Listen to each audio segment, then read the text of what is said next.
സ്വർഗത്തിലെ പിതാവായ ഏകദൈവത്തിൻ്റെ നാമത്തിലും അവിടുത്തെ ഏകപുത്രനും ഏകനിത്യാത്മരക്ഷകനും നിത്യവചനവുമായ യേശുക്രിസ്തുവിൻ്റെ തിരുനാമത്താലും അവിടുന്ന് അയച്ച ഏകനിത്യ സഹായകനും ജീവൻ്റെ ഉറവയുമായ പരിശുദ്ധാത്മാനാലും ആമേൻ.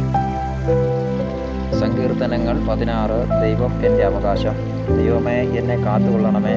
ഞാൻ അങ്ങയിൽ ശരണം വെച്ചിരിക്കുന്നു. അവിടുന്നാണ് എൻ്റെ കർത്താവ്. അങ്ങിൽ നിന്നല്ലാതെ എനിക്ക് നന്മയില്ല എന്ന് ഞാൻ കർത്താവിനോട് പറയും.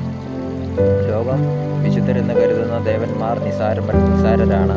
അവരിൽ ആനന്ദം കൊള്ളുന്നവൻ അഭിശപ്തരാണ്. അന്യദേവന്മാരെ അനുഗമിക്കുന്നവൻ തങ്ങളുടെ ദുരിതം വർദ്ധിപ്പിക്കുന്നു. ഞാൻ അവർക്ക് രക്തം കൊണ്ട് പാനീയബലി അർപ്പിക്കുകയില്ല. ഞാൻ അവരുടെ നാമം ഉച്ചരിക്കുകയില്ല. കർത്താവാണ് എൻ്റെ ഓഹരിയും പാനപാത്രവും. എൻ്റെ ഭാഗതയം അവിടുത്തെ കരങ്ങളിലാണ്. അഭികാമ്യമായ ദാനമാണ് എനിക്ക് അളന്നു കിട്ടിയിരിക്കുന്നത്.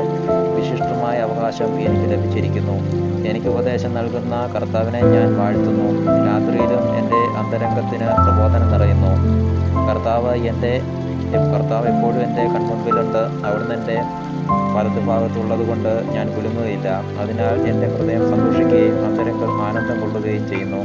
എൻ്റെ ശരീരം സുരക്ഷിതമായി വിശ്രമിക്കുന്നു. അവിടുന്ന് എന്നെ പാതാളത്തിൽ തള്ളുകയില്ല.